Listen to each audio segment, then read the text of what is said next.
एक कांग्रेस पार्टी को जन्म से ही ये हमारे संविधान के प्रति नफरत है।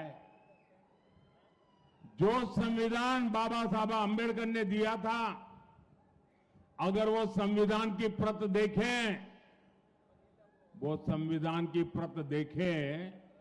तो उसके ऊपर एक एक पत्ते पर रामायण महाभारत का चित्रांकन है।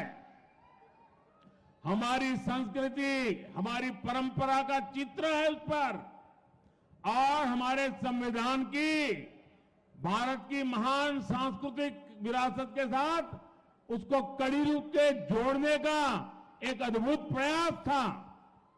लेकिन कांग्रेस पार्टी ने सबसे पहला काम किया, जब संविधान की वो पहली प्रत कपबोर्ड में रख दी और फिर जो संविधान देश के सामने रखा, भारत की महान संस्कृति और परंपरा की जो लिंक थी, जहां से संविधान आगे बढ़ना था, उस लिंक को तोड़ दिया। वो सारे चित्र हटा दिए और खोखा बना करके रख दिया। पहले ही दिन उन्होंने संविधान का अपमान करना शुरू कर दिया था। ये शाहजादे के दादी के पिताजी, देश के पहले प्रधानमंत्री, उन्होंने ये पाप किया था। उसके बाद उनकी दादी की बारी आई। उनकी दादी ने संविधान को चूर चूर कर दिया, देश में आपातकाल लगाया, देश के लोकतंत्र को ताले में बंद कर दिया, देश के लाखों लोगों को जेलों में बंद कर दिया, अखबारों को ताले लगा दिए। संविधान का घोर अपमान पहले प्रधानमंत्री उनकी दादी के पिताजी ने किया, फिर बड़ा अपमान उनकी दादी ने किया। तीसरा पाप, इनके पिताजी जब प्रधानमंत्री थे, शाहजादे के, उन्होंने एक ऐसा कानून लाने की कोशिश की। ये संविधान की बातें करने वाले जरा अपने झरोखे में देख ले।